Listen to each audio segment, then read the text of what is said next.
welcome to Respect the Crit. I'm your host, and my pronouns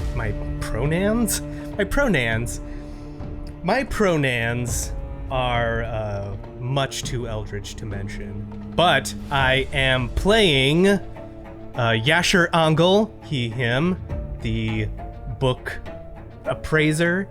And here to play along with me, please welcome Jamie Lee-Bonés. Hello, I am Jamie, she, her, and I will be playing Mabel McIntyre, also she, her, the parapsychologist. Para what? I almost said something inappropriate, but I'm gonna keep it to myself. A little spicy secret. We like to keep things zesty here on Respect the Crit. Respect the zest. Respect the zest. And also playing with us, Xavier Trudeau-Deschênes. Oh, hi. I'm Xavier, he, him, and I am playing Aline Lévesque, the Montreal-born photographer. She, her. And also, please welcome Karen Huesman. Hi, I'm Karen, and I'm going to be playing Melody Thompson, the witchy medium. Maybe not a medium anymore. Susan. She, her. Pronouns. We're calling them pronouns now. Pronouns, yeah. And also, please welcome Zach Clark. What's up? My name is Zach, he, him. I'm playing Razz McClay, he, him, the criminal gun Molly. I forgot that Razz McClay just rolls off the tongue, you know? It just like, brrr. It's very zesty. It's the 1920s, you know? We got a little weird. Yeah, you gotta get snaps with it. You gotta snaps with it. You gotta swing your wallet chain and riot your zoot suit. Yeah, I was gonna say that. Well, there's still plenty of campaign to go. And speaking of plenty of campaign to go, the keeper of all of this arcane knowledge, please welcome Susan Spenader. Ooh, hi, I'm Susan. My pronouns are Conan the Barbarian. Great, good. See, I was thinking too that I was gonna cut that out, and now we can't because it's in the whole time. So wonderful. Good on me, I guess. But no, for real, I'm she, her, and I will be playing they, them, he, him, she, her, thems, all, we. Legion. We are Legion. Yes. Aaron, we're right here. We're right here. Yes, we cannot wait to meet the Legion of Madness that you are going to unleash on us at any given moment. But for now, all that aside, we don't know anything about that. All we know is that we're about to attend a lovely solstice festival. That's all. That's it. Who could ask for anything more? What a beautiful place. What a beautiful thing. The joke is that there was never anything scary. I just wanted you guys scared the entire time. I love it. The build up, you know, and just no release. Just Susan just edging us for weeks and weeks and weeks. The campaign's over. These 100 pages of notes, throw them out. Yeah, just 100, whatever. Well, let's try and ramp that tension right back up. And please take us away. As the sun rises over the horizon, casting a warm golden glow across the snow-laden valley, the town of Whimseybrook awakens to a scene straight out of a winter fairy tale. The freshly fallen snow glistens in the early morning light, turning the quaint buildings and cobblestone streets into a picturesque winter wonderland. In the town square, the festival decorations sparkle and shimmer in the sunlight, creating a magical ambiance that permeates the air. Vendors bustle about, putting the finishing touches on their stalls and displays, while townsfolk eagerly prepare for the day of festivities ahead. Amidst the hustle and bustle, the Whispering Teapot Inn stands tall and inviting, its windows aglow with warmth and light. Inside, most of our investigators have enjoyed a peaceful night's sleep, ready to embark on another day of mystery and adventure. Our camera zooms in on through the attic of the end, capturing the scene inside as our investigators begin to stir from their slumber. In the attic, Aline is already awake. Please describe what she's doing. She has a big day ahead of her, and so all her gear is ready, prepared in like different sized bags that she will be carrying throughout the day. It's all lined up on her bed. She's like counting every piece of equipment, the film she's gonna need, how much of that chemical powder she's gonna need to take dimly lit shots. And once the count is good, she takes a quick look at her notebook for all the notes she took of the events she wants to attend during the day. And once she's double-checked that, she finishes dressing up. Again, very modest, very like it's all gray, green, kind of like a wool, probably jacket and long skirt that like finishes below the knee. There's nothing flashy or fancy about her. Just efficient, a working lady. And she picks up one of her bags. She won't carry the whole setup yet, but she will be heading out. And as promised, we'll wait for Yasher before going to the antique shop. As Aline starts getting her stuff together and starts getting ready to get out, we hear a bell tolling from a clock tower in town. It chimes 6 times as the camera pans down the stairs from the attic to the nearest room, which happens to be Yasher's. Is he awake? Oh yeah, Yasher is an early riser. There's a can of beans that's open on a hot plate and heating up, like some steam rising off of it. He's eating like a bowl full of some of those beans for breakfast. Like he's dressed, but his pants are off and like laid over the chair so that they don't get wrinkly or whatever. And he's just kind of like sitting in this room, likely like looking out at the town just through this window, and sort of like absent-mindedly playing with this large sort of like ceremonial dagger or knife that he has. It's very like gold, and it looks like a dagger from another country and another time, something very old and something very ancient with a lot of like intricate carving on it. And he just seems to be like running his hand over that, ow, ooh, and then maybe like cutting his finger, bringing him back into reality. So the camera zooms back out through the door, the closed door, this large, thick wooden door, and then goes back out through the hallway towards the end of the hall, which is at the front of the building, overlooking the street, the large stateroom, which is where we find Melody and Mabel, and possibly Razz. In the sitting area, that's where the door would open up to. So what would you guys be doing at 6 a.m.? I think Mabel would be applying her makeup for the day. In contrast to Aline, she is not going to be wearing the same outfit as yesterday.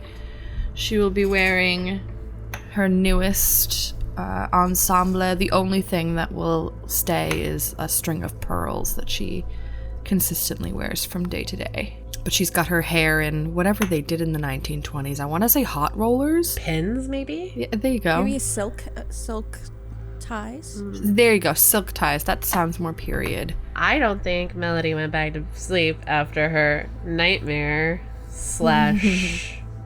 I don't want to call it a premonition because it was not really, but kind of. But she is dressed for the day. It is a little bit of a flashier outfit because it's going to be the one that she wears to Teen Tarot. So a little bit more brighter, a little bit more drapey, kind of like you see like your fortune tellers when you look back on like when they're going over the crystal balls. It's big and drapey and a little loud. Probably like literally too, not just figuratively. Yeah. All the jingling. Yes. Little trinkets attached to it. She'll be sitting on one of if there's like a couch, she'll be sitting on one of those, kind of combing through this really old book that she has and kind of just frantically trying to go through the pages and read and go back and forth, but the more she does it, the more frustrated she looks like she's getting. And Razz, did anybody think to wake up Razz or anything like that? Just asking my fellow players if they would have thought about it. Did we set up the wake up call? In my head, there was probably a knock at the door, and then Melody, who was already awake, answered the door, which then prompted Mabel to wake up. I don't know if that prompted Razz, unless is he a heavy sleeper? Yeah. Yeah. Oh, he had a couple fingers last night of whatever they were serving, so he's a little knocked right now. But Miss McIntyre knows the best way to wake up Razz is like a nice little cup of water to the face or something like that. So someone's gonna have to do that. If not, he's asleep. I don't think that she would intentionally wake him up until it was time for breakfast, which I do believe was early. So whenever we're getting ready to go do that. Yeah, it's technically being served now, but it lasts until like 8. So I'm gonna finish my face and then we'll wake him up. You all right, darling? You seem a little flustered. Yeah, I'm fine. She's just still going through the book. Did nothing weird happen last night that you can think of? You don't recall anything? I was tossing and turning a little bit. I'm used to a higher thread count, but besides that, I think everything went peachy. I slept pretty good. I just Uncle Ed, I haven't seen him at all this morning, so I'm just a little concerned. Still flipping through the book, and if you get close enough to look at it, it's just a lot of like symbols and nonsense. There's no way for you to, like, it's not words. You can't really read it, but it's like something that she can interpret through her craft. So Gotcha. It looks like she's reading it, but you can't read it. Oh, well, do you need like a few minutes? You want to sit and meditate for a while? I mean, I can go down and get breakfast and wake him up, and we can give you some privacy if you need to contact your beloved uncle. I was thinking about going down to the meditation this morning. I might just skip breakfast and go down there and maybe use that to center myself. Do you want company, or is that something that you want to keep to yourself? It's up to you. I don't know. If you want to come, that's fine. I just thinking maybe some more energy around me, more positive, can only maybe help open up the channels. Yeah, that makes a lot of sense to me. I most of the events I was interested in were taking place in the evening, so I'm pretty free throughout the day. Okay. I don't want you to miss breakfast, though. Oh, we'll grab something on the way out. It's okay. No worries. Okay, cool. Razz! She's yelling through the door. Razz! And Razz is a heavy snorer, so you know he's not awake. He's just... Oh, God dang it. And she'll get up and go over and sort of like shake his bed a little bit. Razz, we're getting up. We're going to grab some quick breakfast and we're heading down to the sun salutations. Yeah, it's pretty early. Early bird, Razz. Early bird. I don't have your money. Not this time. Do you need a few extra minutes of sleep, Razz? It's fine. Do you want us to go eat breakfast and bring it back up? What? Yeah. 2 scoops, please. Oh, I think he's still asleep. Well, it was a late night for him, so poor fella had his heart broke. We'll get him a black coffee. It is 6 o'clock, so you do have it's about 6:15 probably, so you have like 45 minutes. Okay. Mabel, could you roll me a psychology? Oh, boy. First roll. Yeah. Ooh. Ooh. Wow. You have a sudden insight that cold water usually wakes him up. There is freshly laden snow on the windowsill. Perfect. Yeah. It's a wonderful idea. Mabel is going to, as she's just finishing her lipstick in the mirror, she's going to put the cap on, look at Razz, look at the window, go over and grab a little handful, and then just drop it right on him, right on his face. Like a cat who just got his tail stepped on. He like kind of shrieks up and like kind of backs up to the corner of to his bed, and he's like, Well, you know, when you wake up from a dream and you're still in a different space, he's just like, don't kick my ass yet. I'll have it for you. Oh, Miss McIntyre.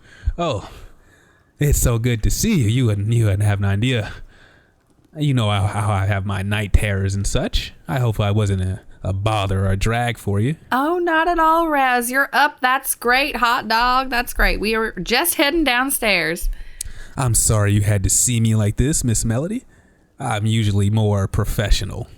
I had a bad night last night, let's say. How you doing this morning? I could be better, Razz. Oh, okay. I'm so sorry you had a bad night. Me too. Let's eat.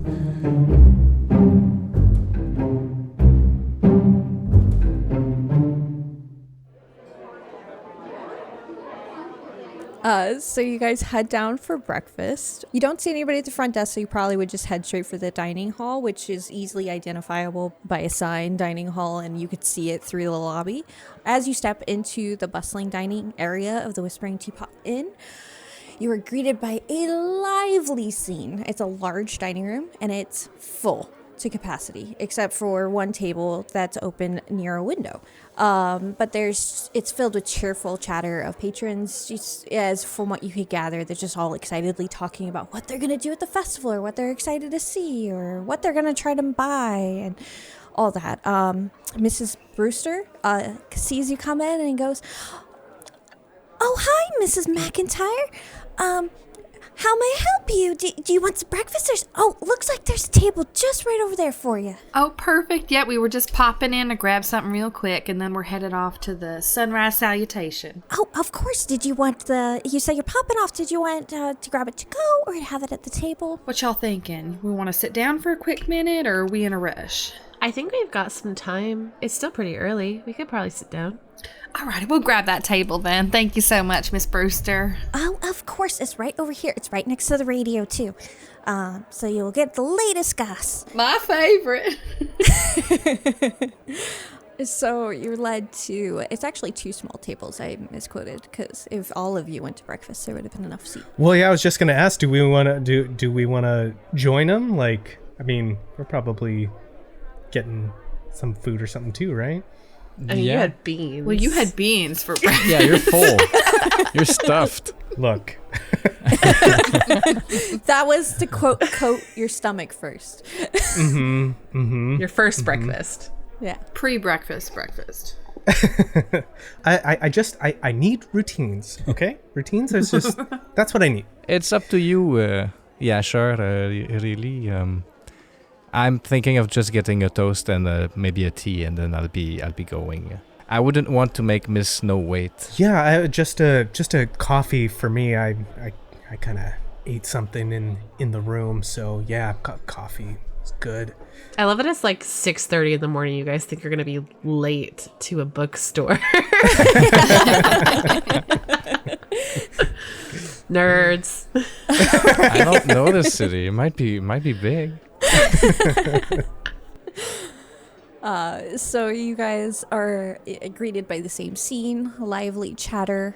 You spot a table. Yeah, we sit down. I assume we spot everyone kind of like sit down. Oh, good morning. Nice to run into you again. Yeah, good to see you. Looks like not all of you had a good night of sleep, except maybe Mabel. Oh, you're so sweet, darling. Thank you. I guarantee you, though, it is just the makeup. No, you look good. You look great. Why is no one complimenting me? Don't you see this zoot suit I have on? Same one as last night. That's true. Yeah, Aline looks down at her own outfit as well. Like, oh. Are you guys staying for breakfast? Yeah, really quickly, and then I'll be going around town and just scout the locations for the events I want to attend, but I'm gonna be walking around town a lot today, so I want to get an early start. But I'm sure we'll be bumping into you at some point. Mm-hmm. You're doing the readings, correct? Later in the afternoon? Yes, tea and tarot. 3:00. I would love to attend. I don't know much about tarot myself, but I do love that kind of esoteric readings, and even though I don't love surprises, it is very fascinating to me. Well, I'll be excited to see you there. And then under her breath, she'll be like, if I can give you a good reading.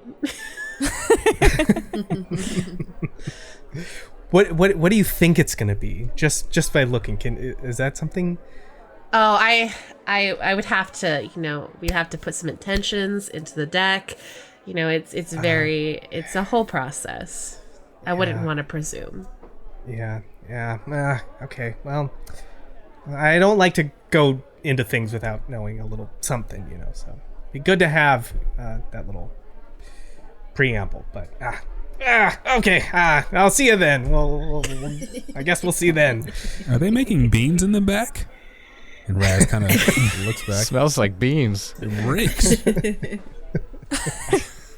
On that note, Mrs. Brewster comes by with it's a fresh pot of coffee just for you guys, and she fills up your mugs. And your orders. Mrs., you got anything a little stronger? I had a bad night. It's 6:30. I could add in a little more beans for you. I'll get it right up for you. Nick Ross can make it for you. He's real good at this kind of stuff. Oh, also, speaking of which, we just got some fresh strawberries in this morning, so he whipped up some strawberry pancakes that are just to die for. Just coffee for me, thanks. Is it possible to just have a toast and maybe some jam, or just the strawberries, but like not the pancake? I'd like to eat standing up, and then I'll be on my way. Oh yes, of course. You're very busy. I'll have that right up for you, hun. Thank you. I'll take them pancakes. Those sound delicious. You got any whipped cream? Of course. I'll make sure to put a big dollop for you. She gives a little wink. Pancakes for me for sure. I'll have pancakes as well. 3 pancakes, a toast, and just coffee for you. All right, I'll get that right up. Oh, and then she turns on the radio just for you guys. We are 61 days away from takeoff as aviator Charles Lindbergh prepares for his transatlantic flight. It's very loud. Overstimulated. Does he actually do the thing where like loud music? He's like, ooh. Yeah, he's just kind of like, kind of wincing, trying not to make a big show of it. Could all of you roll is it listen? Yeah, listen check for me. Just for chatter amongst the room. I sure can try.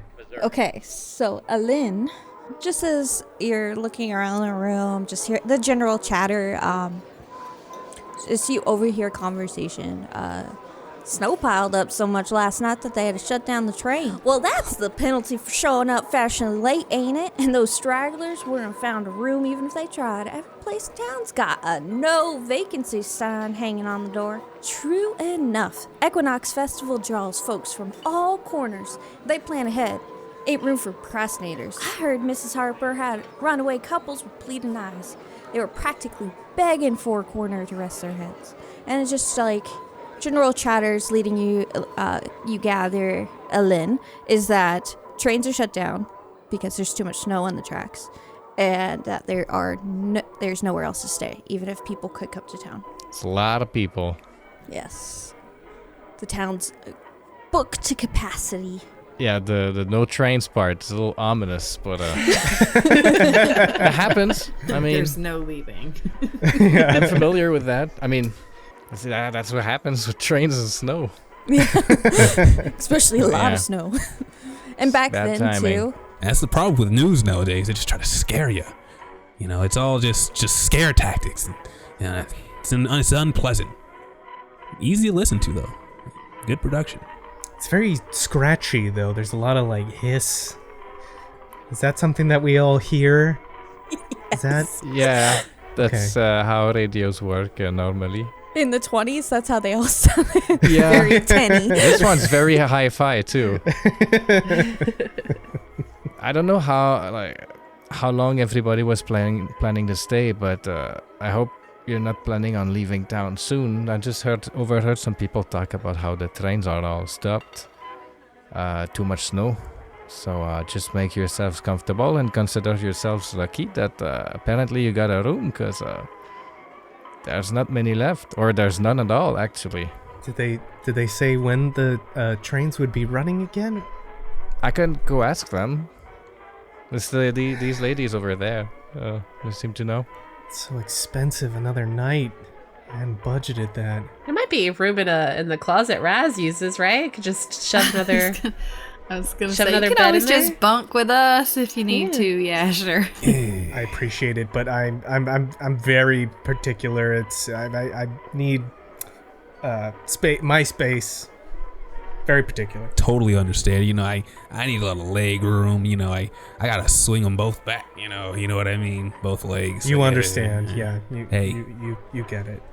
Hey, me and you, Asher, are birds of a feather. You know, different sides of the same coin, me and you. Might be a different currency, but yeah. Your pancakes are brought out. Coffees are topped up. You're given extra dark, Razz, and then toast and jam, and a little baggie to go for Aline. Does extra dark mean little alcohol in it? Because that's what he was hinting at. But I don't think she picked up on it. Yeah, but I don't know coffee myself, so I don't know. I don't think she got it. she just made it real strong for you. It's an espresso, basically. You needed a hair of the dog. Something for a hair of dog and Irish coffee would have been what I referenced, because that's what Irish they call it up. Irish it up. Lovecraft loved the Irish coffees. I'm surprised Razz doesn't have a little flask. Doesn't he have a little flask? I'd be shocked if he didn't have one. Yeah. Oh, is it cool? Is it like is it personal? You know, I was just thinking, it's like okay, Razz's flask is like those old timey stopwatches, or like when they click them and they have the chain tucked to or connected to it. The chain, yes. The bottom part of the chain is the flask. So he has a stopwatch and a flask on a chain. Dope. It's all gold. That's dope. So it's like kind of business and party, kind of dual wield. He's a pioneer. He's a party boy before, So you got an extra bitter coffee with alcohol in it now. Delicious. Now I like this place. Because that's hard work. Now I can walk into 7 a.m. with confidence. Stumbling a little bit, but confident. Yeah, well, Aline will thank Mrs. Brewster. I will put the toast in her mouth and start running for school. Cool. And Yasher right behind her. Well, wait a minute. You guys are just leaving us willy-nilly? Just like that? We're having a good conversation. It's snowing outside. It's a great environment. You're just going to leave to go look at some books and play with that contraption? You can call it what, a Polaroid? Come on. Again, I'll see you all around town. We'll continue this lovely conversation, but I really need to make sure I see where I need to be today with my camera, because this thing takes so much time to set up. But if you spot me, I'll snap a picture of you. Yeah, my camera. If that camera and I were in a burning building, you'd be taking pictures at my funeral. Oh. That was good. Good play. Touche. As you troll away.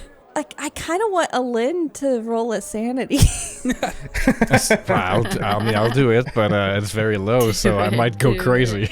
Does that feel right to you for what he said? For what your character's background is? Yeah, I'll roll a sanity check. Yeah. On that. Yeah. Oh boy. Oh jeez. Oh no. Woof. Good start. That's a 90. That is very high. Is it a nasty burn though? I'm just teasing her about her camera. But her backstory. You're like talking. She's about to leave, and she's waiting, just a little ribbing, and then she kind of just freezes for a moment. And he's still a little drunk, so he probably hammered it at home a little too hard when he meant to be playful. And I guess there's more rolls to come now that I failed my sanity roll. Yeah, it's not much because this it just triggers something for you. So just roll a d4. Ooh, okay. So you lose 4 points of sanity. Yeah. I don't have many left. That's a lot. Good campaign. You are back to a dark place instantaneously. Oh, for a moment, as you're walking away and that's said to you and you pause, you what really makes you pause is you have a strong, you smell a burning building and the bodies. How could you ever forget that smell? It haunts you to this day.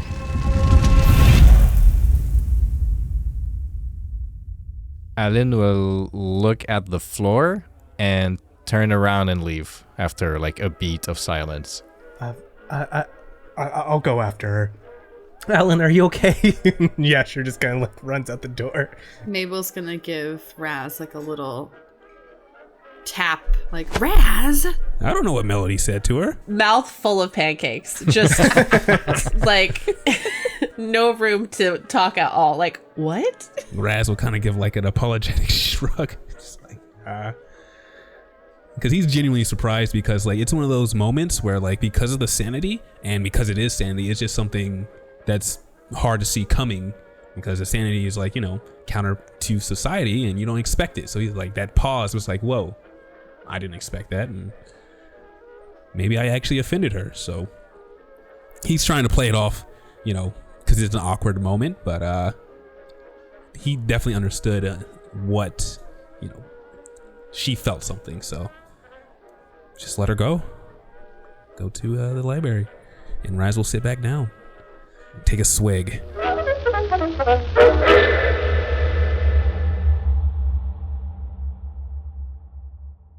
Hello, listeners. Thank you for joining me in the mid-roll.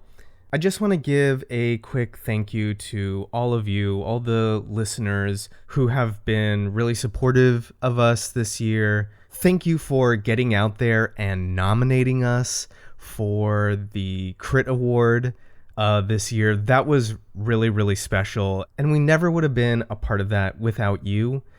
We never would have made it to any of those rounds of finalists without your enthusiasm and your getting out there and showing up for us and for this show.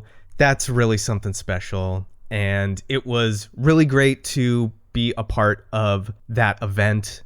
We got to be a part of this incredible group of not only the people who are running the Crit Awards, but all of the people who are nominated, all of those podcast and game masters and content creators. Everyone involved is just very progressively minded, inclusive, and committed to making sure that the TTRPG space is an open one and a fun one and an inclusive one with all kinds of intersectionalities and one that fosters like real creativity. And it was just really cool to be a part of, and I hope that we get to be a part of it next year. So, like I said, it is with your enthusiasm, it is with your nominations, it is with your listenership that any of this was possible. And I gotta say, it was really humbling and heartfelt, and it's something that I will carry with me forever. So, thank you so much to all of you. And if you haven't yet, go ahead and check the information in our show notes. It's the same information that is posted in our Discord, just about making sure that free and clean drinking water is available to the people who most need it and who are the most vulnerable in our communities. There's one in LA I've talked about before. And that info and link, again, in our show notes, in our Discord, check it out. I encourage you to go and donate there. Donate your money if you can. Donate your time if you can.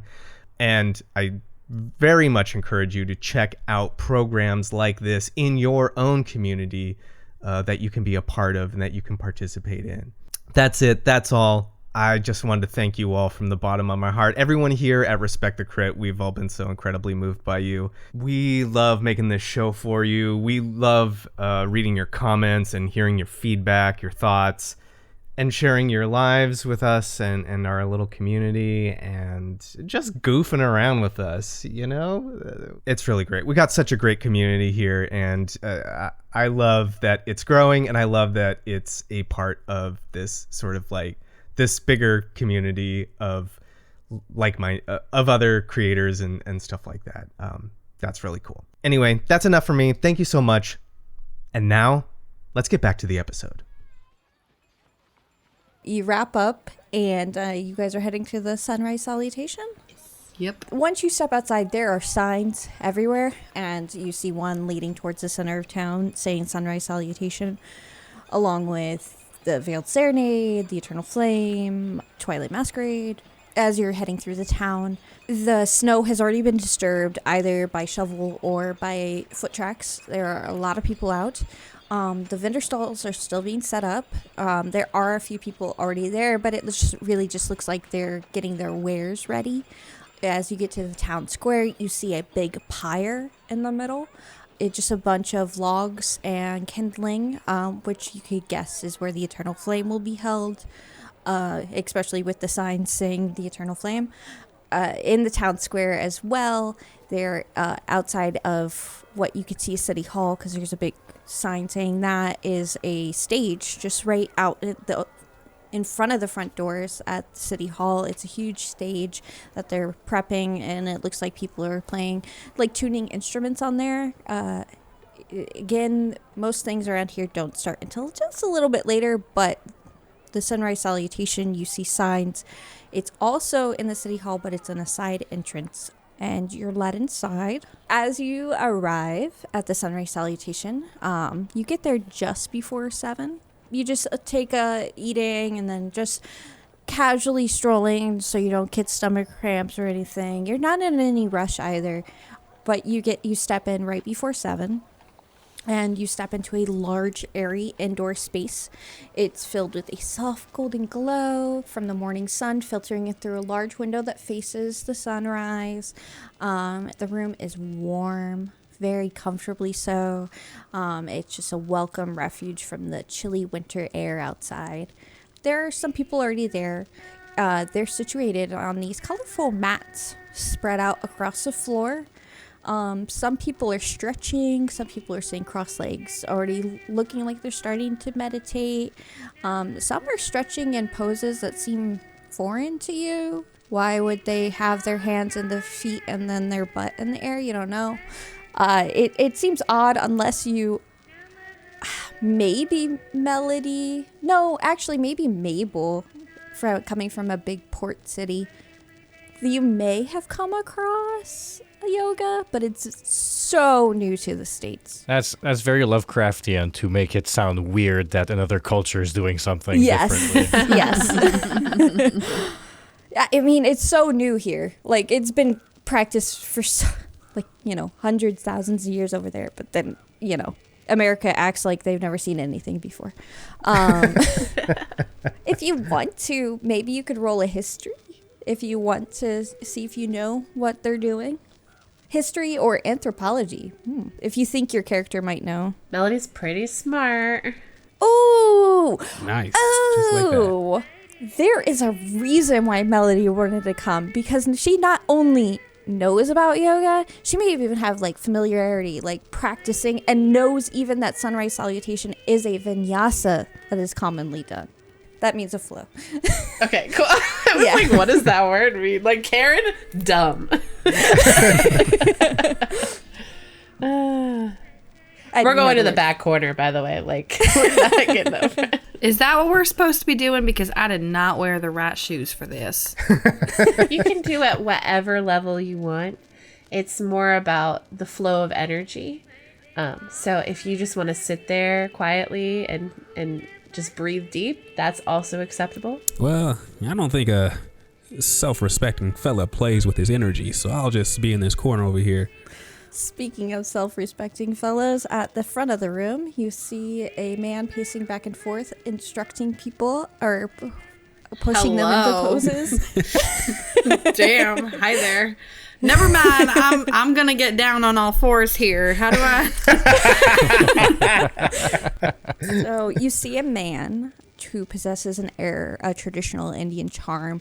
He has handsome features, a chiseled jaw, a symmetrical face, and he has a warm smile that welcomes all to the room. And then as you guys get positioned in the back of the room, he gives you a warm smile, but notices that you're at the back of the room, so that means you probably don't want one-on-one, so he's giving you your space. His darker skin tone reflects his Indian heritage. Melody would know that this is a practice commonly done in India, so you could make a correct assumption that he is Indian. Yeah, don't want to put myself in white girl jail, okay? Yeah. But he's wearing loose-fitting clothing, so he could assume, as he's showing people the poses, he will show them, so he has this loose-fitting clothing in order to do that. And you can see the people around you as well. They're not wearing any restraining clothing or anything tight. They've all taken off their coats, and there's actually even some dressed... Well, flappers wouldn't find it scandalous, but anybody of a modest taste would. They're long johns and undershirts. Razz is in the back, mean mugging him. He's too pretty. Be average like me. Does anybody else in this room look as thirsty as Mabel does right now? There are definitely some other women who are there. They just came probably because of this man. Okay. Is he getting legitimate attention? Razz is in the back fuming. You could obviously tell because it's very obvious. Women are like, oh, so how do you do that? And then he helps push their stomach into place and and then you can see the blush on their cheeks. Okay, I'm in a zoot suit. I can bend and flex too. Is the musician from last night here? No, she is not. Easy now. Razz has a gun. That's the only thing he's good for. The cool thing about Melody's outfit is it's kind of just like an overhang. So she's going to take off the top part, which has all the danglies and not very good energy flowing noises off. And under that is just kind of like I would say probably like a loose shirt and then just a thinner, less drapey skirt. But the skirt can be tied so that way she can do her poses modestly. Yeah. Nothing that shows too much. Yeah, but she'll get right into some poses since she's so knowledgeable about it. And if she notices Mabel struggling, she'll be like, do you want some pointers? I think I definitely need to kick off these heels. They are not doing me any favors. I will say that there are people just meditating as well, so if you just want to sit there and...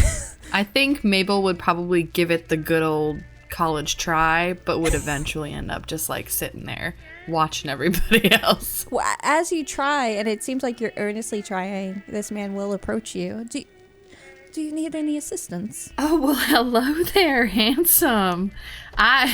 It's my first time. I'm trying my best, but I'm telling you, I did not wear the appropriate attire. I don't want to go, flashing all my goodies all over the place. I ain't a free show. Yes, I understand. I should have put more advertisement into this as to appropriate attire, but just breathing, just being aware and in the moment is all that's really important.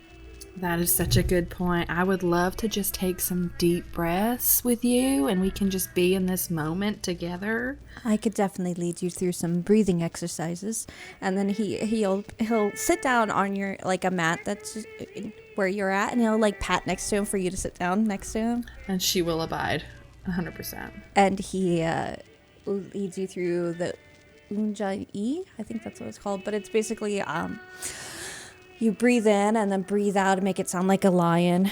And then he instructs you to feel your breath as it hits the back of your throat, just so you're completely aware of your breath. I may have dabbled in some yoga. It's not the only thing I want to hit the back of my throat. Oh! There it is. And as you're going through it, and as he sees you start to get the hang of it, he's like, I'm sorry. Sorry, love, I didn't introduce myself. My name is Ojals. Oh, well, the pleasure is all mine, Mabel McIntyre, and she'll give her hand out. He will take it and actually bring it in and kiss the top of it. Oh, gonna make me blush over here. Well, we wouldn't want that now, would we? Well, I should probably go and help some others. Your friend here seems quite knowledgeable. And he gestures to you, but I would hate to interrupt her flow. Oh, yeah, she's very knowledgeable. You should come check her out at the tarot and tea. She gonna be doing some readings. I bet she loved to get your fortune read. Oh, I would love that. Yes, I will definitely be there. Especially one so knowledgeable in vinyasas as your friend. I would definitely get a reading from her. Oh, wonderful. It's a date. We will see you there, sugar. And then he looks to Razz. Do you need any help? Yeah, I do, buddy. You know,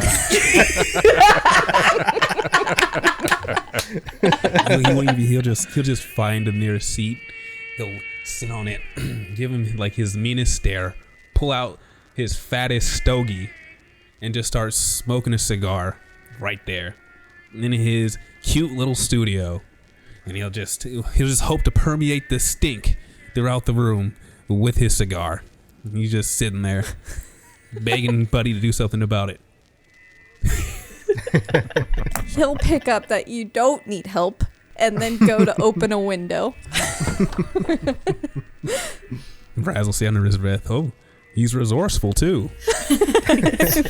Full package. Oh, I could tell through those pants. He got the full package. It's McIntyre. Melody, could you roll an occult for me? Ooh, that's fun. Oh my gosh. Melody. Damn, girl. God. Whoa.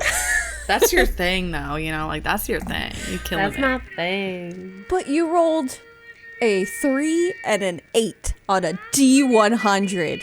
So as you're centering yourself and really just like opening yourself up to the possibilities, you'll notice that hum from yesterday, that discordant hum that just hits you weird. You hadn't been able to feel it until now, but now that you're open again, and then you notice the tie that you had to Uncle Ed. It's there, but you could it's almost like you could tangibly feel frayed edges, as if something forcefully tore it apart.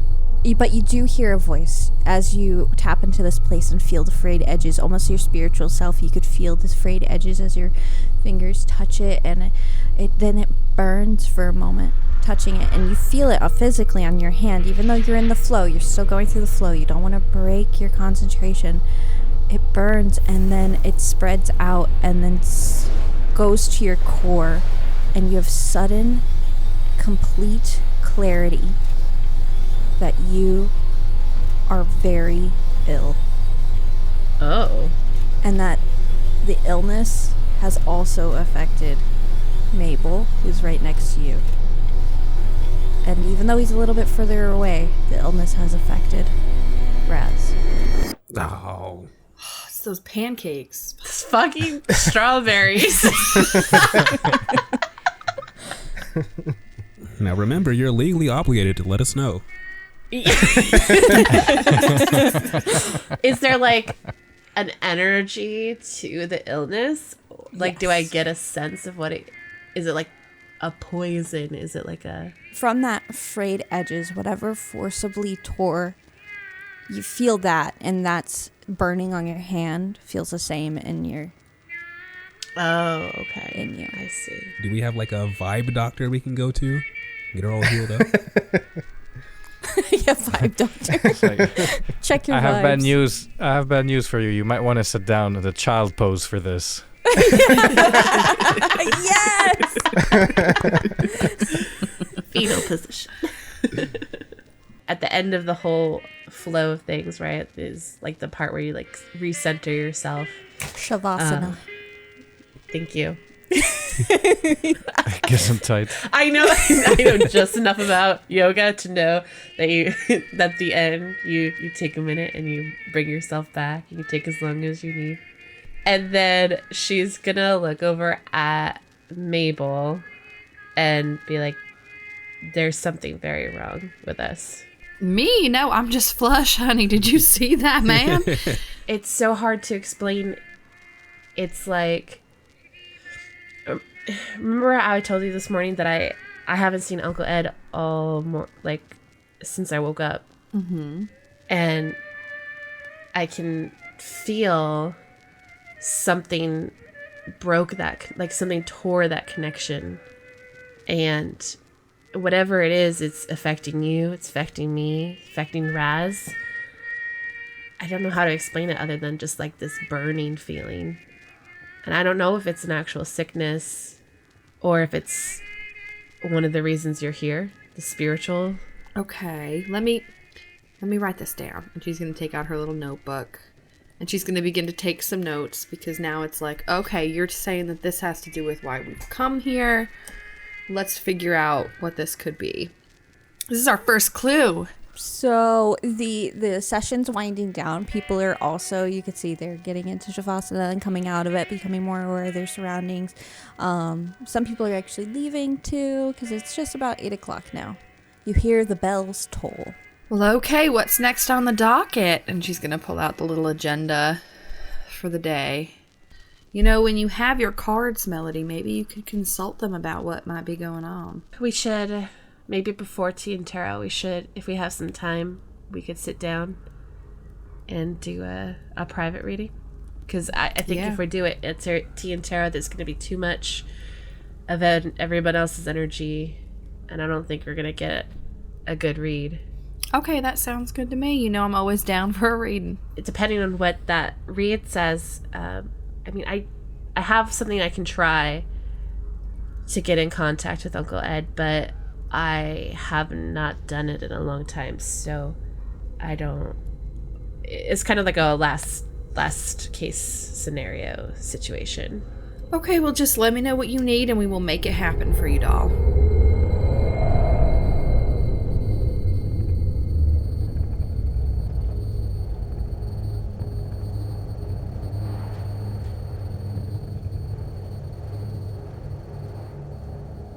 Yasher catches up to Aline and just sort of like crunching through the snow.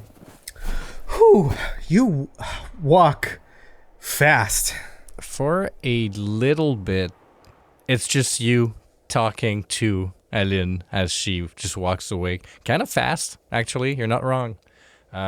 She's got good coverage. Eventually, she'll stop and sort of turn around and face you. Her breath is short. Sorry, what were you saying? Nothing. I was just. I am out of breath. Are you okay? Yeah. It seems like Razz said something back there that really ruffled your feathers. No, I don't remember what he said. Anyway, Are you sure? Is everything fine? I don't mean to pry. I just. Yeah. Now it's fine. Yes. I needed to get out. I needed fresh air, so I could sort my thoughts. There's a reason I'm here, and it's for vacation, and there's just some things I'd rather left back. I'd rather leave home and not have to think about. I understand it, but say no more. If you'd like to be alone, I can walk, just behind. No. Actually, I'd prefer if I wasn't alone.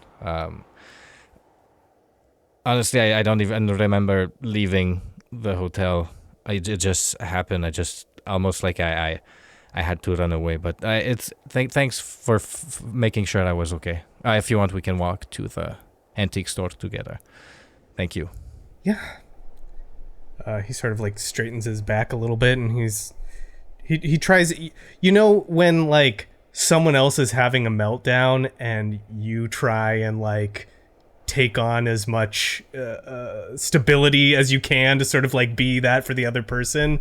That's what Yasher is trying to do right now. He's not very good at it because he's kind of a mess, but he's trying to straighten his back, and like try and walk confidently with you, trying not to like make it a big deal, but he's sort of like looking at you, just trying to check in, make sure you're okay. What's Montreal like? I've never been. It's great. Lots of boats from around the world, trains coming from the west, the big Canadian west. We got access to the whole world just from the St. Lawrence River and then through the rest of the continent. It's a full expansion. It's getting really, really big, really fast. Things are changing. Oh, that sounds exciting. I don't like excitement. I don't think you would like it there, no. I probably wouldn't, but I would love to visit. I hear it's quite the hub, as you said. Well, maybe one day, if the trains start working again, rent is cheap. I know you like that.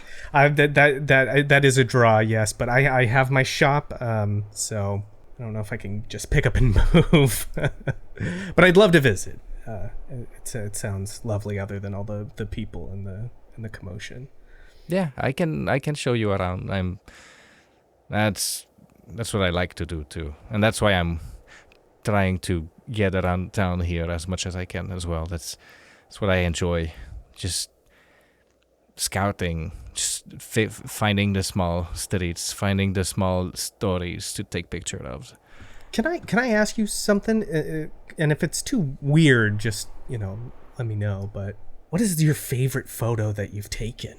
I'm sure you must have taken hundreds. It's not my best picture, but it was my first picture. It's still one of my favorites. There's an old barn that was my grandfather's, and one summer I went back after he passed, and I just took with the first camera I got from the man who was teaching me how to take good photographies. It was at the end of the day, and the sun was just at the perfect angle, and I just took this one quick shot of the barn, and it just looked so nice. And I just feel like looking at it, I feel like my grandfather is still there when I look at it. I understand. That sounds quite peaceful, actually, to encapsulate all of that in just an image. Remarkable. Yeah, you get it. You get it. With that, you arrive at the Lunar Labyrinth Antiques. There is a sign on the door that says Festival Hours, open from 10 to 2. I throw a brick through the window.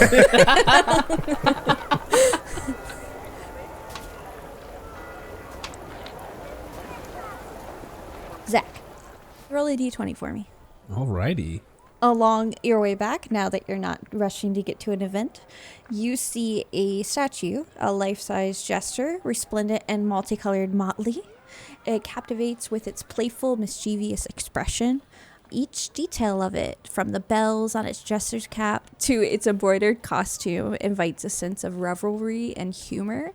And at its base is a small, intricately carved coin box. It's just waiting for an offering, it seems. An offering. Razz walks up to the statue, face full of consternation, thinking very deeply. He pulls out one stogie, big fat cigar, places it in the box, and squints his eyes. As the stogie disappears into the box, a light appears behind the eye of this jester, and it tilts its head. But could you roll me a d6? Please roll a d6, sir. It lets out a big grin as its head's tilted, eyes just staring at you with a light behind them now, almost an awareness. And it says, "Beware the shadow that wears a mask of mirth. Not all laughter is light. Some jest conceal secrets darker than night." and then the light goes out. And then it goes back to the thing it was before. Still. And all these statues are owned and created by my arch nemesis, yes? Technically. Take that with a grain of salt. He takes a step back. He's like, huh. And then you start coughing. There's a terrible cramping in your stomachs, almost simultaneously. Razz, Melody, Mabel, It hurts so much. It burns. It feels as something's tearing itself out from within you. How can you make it stop? It just, and then you feel the burning in your throat. And one after the other, you all throw up, and it's blood. It's darkened, blackened blood, old blood. How did that get there? Oh, and then it comes again, and now it's red. And then it comes again, and you're on your hands and your knees, and the light fades. And as you grasp this moment, and the light's fading, and you're on the ground, you hear the screams. They're so distant, they're screaming all around you. You can barely make it out, and you look, you see the pool of blood as it now is just coming out of your mouth, and your eye, your vision's red. Everything's red, and then it's black.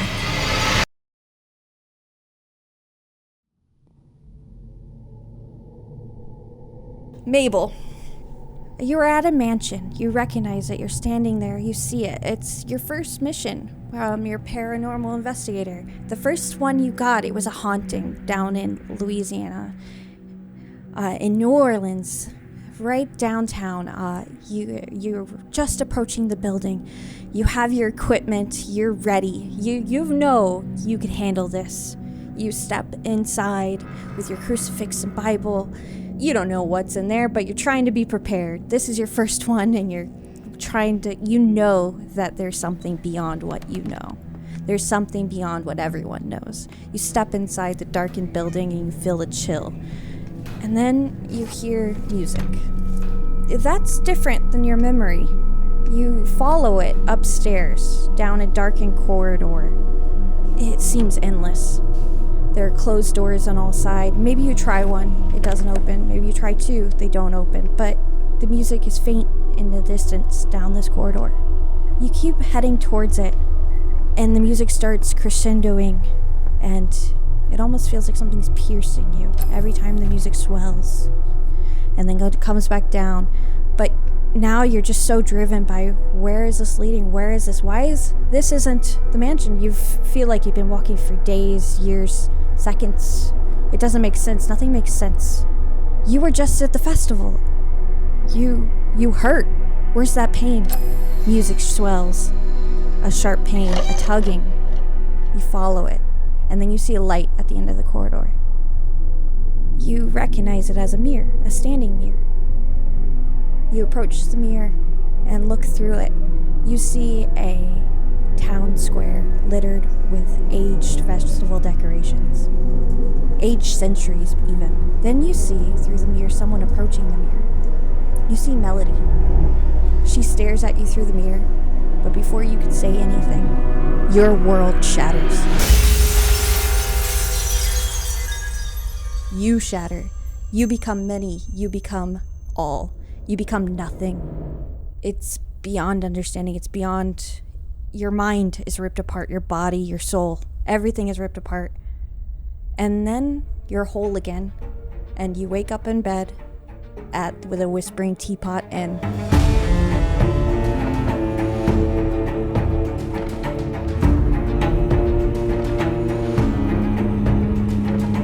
Thank you for listening to this week's episode of Respect the Crits, Endless Equinox. If you like what you heard, please consider supporting us by leaving us a 5-star rating and review on Apple Podcasts or whatever platform you use. It's easy, free, and helps others learn about the show. Follow us for info, updates, and extra clips on our socials. We're on pretty much everything at Respect the Crit, or come be a part of our amazing community in our Discord. Mabel McIntyre is played by Jamie Lee-Bonés, who you can find at Jamie MF Bones. Aline Lévesque is played by Xavier Trudeau-Deschênes, who you can find at Xavier TD. Melody Thompson is played by Karen Huesman, who you can find at Not So Shy Ronnie. Razz McClay is played by Zach Clark. Yasher Angle is played by me, your host, Ian Duncan, and you can find me at iDunks. Our keeper of arcane lore is Susan Spenader, who you can find at Suze Laluz. The music in this episode is provided with license or permission by a variety of talented artists, whose info and credits can be found in the episode notes.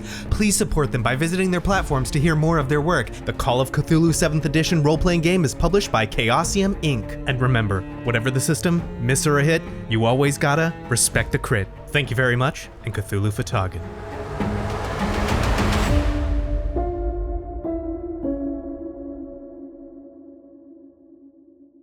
I love the Mabel melody thirst. That was great. It's fun. They're all so beautiful, honestly. But now I'm thinking, I'm like, oh, but what do they actually look like? Now, fish people, get ready, all fish people. Top to Fish bottom. people, yeah. Oops, all fish people. Can't wait for that. Though, actually, I don't know. Hear me out still. Hear me out, though. Hear me out about fish people. Those gills. Say no more. Say no more. Abe was cute. I'll give you that.